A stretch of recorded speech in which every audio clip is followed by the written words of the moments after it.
परम पूज्य गुरुदेव, परम वंदनीय माता जी सूक्ष्म रूप से विद्यमान हैं। नमन करता हूँ, चरण स्पर्श करता हूँ। दोस्तों, पंडित दीनदयाल उपाध्याय जी को भी नमन करता हूँ। और दोस्तों, मैं आज आपसे जो बात करूँगा वो दो ऐसे महान और देव आत्माएं धरती पे लगभग एक ही समय आए और दोनों का जो संबंध है वो अभी तक लगभग किसी को पता नहीं था। ये भूल चूक हो गई है। तो ये भूल चूक हुई जो ये बहुत भारी पड़ी भूल चूक। दोस्तों, बात शुरू होती है ये सतयुग से मानव धरती पे आता है। तो जब मानव धरती पे सतयुग में आता है तो ये हजारों साल इसकी उम्र होती है और इच्छा मृत्यु प्राप्त मानव बन जाता है, बनाता है अपने आप को। तो मृत्यु पे काबू करना, यहाँ दुनिया में जो जीवन और मौत कही जाती है, यहाँ मृत्यु पर भी विजय प्राप्त कर देने वाली जो मानवी के लिए जो विद्या निर्धारित की गई है वो इसी मानव देह में हमारे इसी यही ब्रेन होता है, यही हार्ट लंग्स होते हैं, ये इंटेस्टाइन्स होती हैं, यही किडनी होती हैं, यही सब कुछ अंग अवयव मानव के पास होते हैं। और मानव अपनी मृत्यु पर विजय प्राप्त कर लेता है। वो जो जीवन और मौत पे भी काबू करने की सामर्थ्य जो धरती पे जिस मशीन के पास है वो 84 लाख प्रकार के जीव जंतुओं के में से एक मानव के पास ये शक्ति है। दोस्तों, क्योंकि मानव को परमात्मा का ही अंश एक आत्मा है जो सर्वश्रेष्ठ रूप में उपलब्ध है मानव देह में। और बाकी हम ये नहीं कह सकते हैं कि सर्वश्रेष्ठता हम अपने मूल्यों से लगा रहे हैं। यहाँ 84 लाख प्रकार के जीव जंतुओं की भी बराबर कीमत है मानव के, मानव से कम नहीं है उनकी कीमत। तो यहाँ जो मानव के जो कर्म हो, मानव जो यहाँ काम कर रहा है वो उसको कोई रोकथाम यहाँ पे नहीं है। यहाँ सारी मानव जाति को इतना भ्रमित हो गए हैं और सारी दुनिया जनसंख्या इतनी ज़्यादा बढ़ चुकी है कि 7 अरब लोग हो चुके हैं दुनिया में। आप लोगों को पता होना चाहिए दोस्तों, ये कैसी दुनिया बसा के आप लोग आने वाले पीढ़ियों को क्या देना चाहते थे। भारतवासी के दोस्तों आर्थिक उदारीकरणवाद की मैं बात बताऊं आपको। दोस्तों, यहाँ जब मानव ये 1947 में आज़ादी कहते हैं, तथाकथित आज़ादी है, क्योंकि आज़ादी तो सुभाष चंद्र बोस ने पहली आज़ाद हिंद सरकार बना ली थी और कई देशों से मान्यता प्राप्त भी कर ली थी उन्होंने अपनी सरकार को। अपना डाक टिकट, अपना मुद्रा, अपना कानून, अपने नियम, अपने विभाग, उन्होंने सब सुचारू रूप से सरकार बना के और सरकार का संचालन कर रहे थे वो। और उस समय पे कुछ ऐसा षड्यंत्र हुए ये एकदम से कि सुभाष चंद्र बोस की आज़ाद हिंद सरकार को मिटाने वाले और मारने वाले कौन लोग थे। जब भारत उनके साथ है, वो उधर आज़ादी ले चुके हैं, अंग्रेज़ों ने जो यहाँ से जाने का मन बना लिया, भारत को आज़ादी देने का मन बना लिया है, तो अंग्रेज़ों को ये क्या फ़र्क पड़ रहा था कि यहाँ पे सुभाष चंद्र बोस राज करेगा या जवाहरलाल नेहरू राज करेगा यहाँ पे, और जवाहरलाल नेहरू राज करेगा या फिर सरदार वल्लभ भाई पटेल राज करेगा।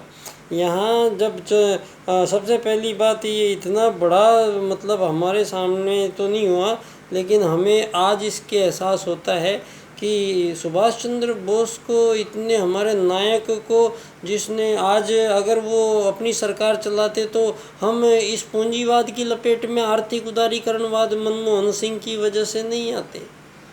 अगर हम जो आज हम मौन खड़े हैं और सुप्रीम कोर्ट उधर धड़ाधड़ ऐसे ऐसे हमारे लिए कानून पास किए जा रहे हैं कि देश में व्यभिचार को खुलेआम बढ़ावा दिया गया। यहाँ सुप्रीम कोर्ट के माध्यम से टीनेजर्स बच्चों को लिव इन रिलेशनशिप में रहने की आज़ादी, तो ब्रह्मचर्य का खात्मा, परिवार बसना ही नहीं है। तो ये लिव इन रिलेशनशिप कहाँ से पैदा हुई है धरती पे? ये हमारे देश में इसका क्या काम है? हमारे देश के कानून इस पे अपनी वो सुना रहे हैं। आप सबसे पहले ये देख ये मत देखिए कि सारी दुनिया के कानून वहाँ पर क्या बात कर रहे हैं। आप सिर्फ इस चीज़ पे ध्यान फोकस कीजिए कि हम भारतीय हैं, भारतीयों की हमारी जीवन प्रणाली है, हमारी पारंपरिक हमारे कुछ जीने के उसूल हैं। उन उसूलों को आप मानवाधिकार के नाम पे यहाँ इस कदर तोड़ा गया है, सारी मानव जाति को छला गया है। मध्यम वर्गीय परिवारों की महिलाओं को, हमारे जो बच्चों को, ये जो पहली आर्थिक उदारीकरणवाद का मतलब है कि सरकार और पब्लिक, सरकार और गैर सरकारी लोगों के बीच में षड्यंत्र पूर्वक एक तीसरे विभाग का सृजन कर दिया गया है। सारी दुनिया के गिने चुने 10-20 पूंजीपति लोग हैं, उन्होंने प्राइवेट सेक्टर नाम करके एक बना लिया है सारी सरकारों से, और आज़ाद देश की सभी सरकारों के रहते हुए सभी आज़ाद देशों की जितनी भी प्राकृतिक संपदाएं हैं वो सारी की सारी प्राइवेट सेक्टर को दे दी है। और आसमान से लेके पाताल तक सब ये 10-20-30 लोग हैं दुनिया में, ये सारी चीज़ें खरीद के बैठ गए हैं। अब शुरू में प्राइवेट सेक्टर ने हमारे देश में आया, प्राइवेट सेक्टर तो हमारे बच्चों को, किसी को 10 लाख का पैकेज, किसी को 20 लाख का, किसी को 1 करोड़ का पैकेज, ऐसे पैकेज बांटे कि सारे युवाओं को उन्होंने आकर्षित कर लिया। और अब सारे युवाओं को आकर्षित कर लिया तो युवाओं को डाइवर्ट कर दिया गया प्राइवेट सेक्टर के पास। अब सरकार से ज़्यादा माथापच्ची करने की, जो सरकार को ज़्यादा माथापच्ची करने की ज़रूरत नहीं है। तो ये जो सारी काम धाम करेगा प्राइवेट सेक्टर, और सरकार क्या करेगी? सरकार आपसे हर चीज़ का टैक्स लेती रहेगी। और ये प्राइवेट सेक्टर ने शुरू में हमारे बच्चों को करोड़ों के पैकेज दिए। आज ये स्थिति ये है कि 10-10, 15-15 हज़ार की नौकरियां हमारे बच्चे इनकी कंपनियों में कर रहे हैं। भारत के लोगों से पैसा कमा के लाखों करोड़ों रुपए और विदेशों में हमारे बच्चे भेज रहे हैं, और उनको तनख्वाह दी जा रही है 15-20 हज़ार रुपये, और वो भी टाइम से नहीं दी जाती। इतना शोषण, इतना तनाव महसूस कर रहा है आज का युवा कि हम लोग कल्पना भी नहीं कर सकते। नशे में हर 100 में से 90 युवा नशे की गिरफ्त में जा चुके हैं, सारी दुनिया को पता है। आपने महिलाओं को, शादीशुदा महिलाएं को वो सुप्रीम कोर्ट कहता है कि कितने भी पुरुषों से अवैध संबंध रखने का अधिकार है, तो व्यभिचार नहीं कहलाएगा, व्यभिचार शब्द हटा दिया आपने। तो यहाँ मानव जिएगा क्यों? यहाँ मानव परिवार नहीं है, यहाँ किसी का कुछ नहीं है, यहाँ जानवर हैं क्या मानव? यहाँ सिर्फ ये कर्म करने हैं क्या मानव? हमारे यहाँ भारत में, सनातन में 1 पुरुष 1 नारी का विधान है, 1 पुरुष 2 नारी का विधान नहीं है। यहाँ 1 राम है, 1 सीता, 1 शिव, 1 पार्वती। तो यहाँ एक मानव आजीवन एक ही स्त्री के साथ विवाह करेगा और किसी भी अन्य से शारीरिक संबंध नहीं बना सकता, और ना ही कोई महिला बना सकती, ना कोई पुरुष बना सकता है।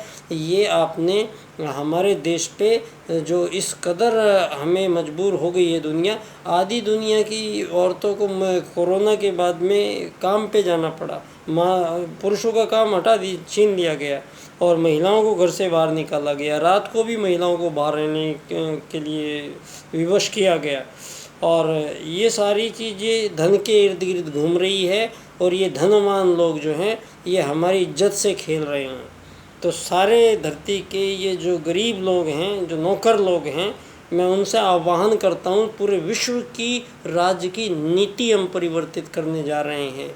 न धरती पे रहेगा बांस, न बजेगी बांसुरी। सिद्धांत है पंडित दीनदयाल उपाध्याय जी के 4 सूत्र, जिनका व्याख्या मैं इस क्रम से करूँगा। आर्थिक लोकतंत्र, इसमें दीनदयाल जी कहते हैं कि जो जन्मा है धरती पे, वो उसको खाने का और काम का अधिकार है, वो उसको मिलेगा। तो यहाँ बेरोजगार नहीं होगा कोई आदमी धरती पे। ये जो आपने षड्यंत्र किया है, ये बेरोजगारी रोजगारी का ये विषय ही नहीं है। यहाँ काम सबको उपलब्ध है, स्वाभाविक है। तो आपका ये जो सरकारीपन है, ये सरकारीपन की वजह से है। आप लोगों ने अपना और अपनी सरकार में जितने लोगों को भर्ती किया है, उनकी तनख्वाह और एक सामान्य व्यक्ति की तनख्वाह से कितनी ज़्यादा है। एक वर्ग तो आपने वहीं बना दिया है धरती पे कि सारी दुनिया में ये सरकारी लोगों को सब कुछ फ्री दिया जाता है, और संख्या है उनकी थोड़ी सी, और ऐश और आनंद और रुपया धन संपत्ति सब कुछ उनके हाथ में है। और बाकी एक वर्ग फिर गैर सरकार हो गया। गैर सरकार में भी आपने अमीर गरीब मालिक नौकर का जंजाल फैला रखा है। तो ये पूंजीवाद की जड़ें जो हैं, वो जब काटते हैं दीनदयाल जी, जब मानव की मजबूरियां हटाते हैं पहले हम। तो मानव की मजबूरियां जितनी भी है धरती पे, वो समाप्त की जाएंगी पहले। उसके बाद में आपको एकात्म मानववाद एवं समग्र व संपूर्ण वैश्वीकरणवाद, ये हमारे वेद सार को ही पुनर्वासित करना है। आत्मत सर्वभूतेषु को दीनदयाल उपाध्याय जी राजनीति में सिद्ध करना है इस बार। आत्मा धर्म में तो बोल देते हो आप, आत्मा का जिक्र करेंगे तो सब बोलेंगे हाँ मैं एक आत्मा हूँ, लेकिन सारी क्रियाएं जो हैं वो शरीर की करते हैं। तो यहाँ जैसे अभी दिल्ली में सारी दिल्ली को परेशान कर रखा है, और वसुदैव कुटुंबकम हो रहा है। वसुदैव कुटुंबकम में क्या करेंगे ये लोग? ये बैठ के करार करेंगे एक दूसरे से कि धन का आदान प्रदान होता रहे। धन आधारित जो पद्धति है, वही वैश्वीकरण वो पहले ही बोल चुके हैं। आप कुटुंबकम वसुदैव कुटुंबकम बोल रहे हैं, इन दोनों में कोई अंतर है तो मुझे बताइएगा ज़रूर। धन्यवाद। सारी दुनिया में परम पूज्य गुरुदेव का ये मुख्य समय आ गया है, जिसमें युग परिवर्तन चल रहा है। और युग परिवर्तन में दोस्तों बहुत बड़ी बड़ी चीज़ें होने वाली हैं। आप ये जो मैं आपको कह रहा हूँ, ये तो कुछ भी नहीं है। अभी धरती पे बहुत बड़े बड़े परिवर्तन होने हैं। आप तैयार कीजिए अपने आप को, जहाँ सारी मानव जाति के बीच में सभी प्रकार के युद्ध, शोषण, वध, हत्याएं में जितने भी इनके कंपटीशन हैं, ये सब कुछ समाप्त किया जाएगा। और ये संभव है। ये 7 अरब लोगों की संपूर्ण लाइफ प्लानिंग के साथ मैं अपने विषय पर प्रस्तुत हूँ। धानक्या स्टेशन पर पधारिए आप लोग। पंडित दीनदयाल जी के जन्म दिवस पर जन्मस्थली धानक्या स्टेशन, जयपुर, राजस्थान। बच्चा डॉक्टर बाल्यकाल सेवा संस्थान का अध्यक्ष पंडित दीनदयाल उपाध्याय जी के एकात्म मानववाद को समर्पित हूँ। धन्यवाद। बच्चा डॉक्टर।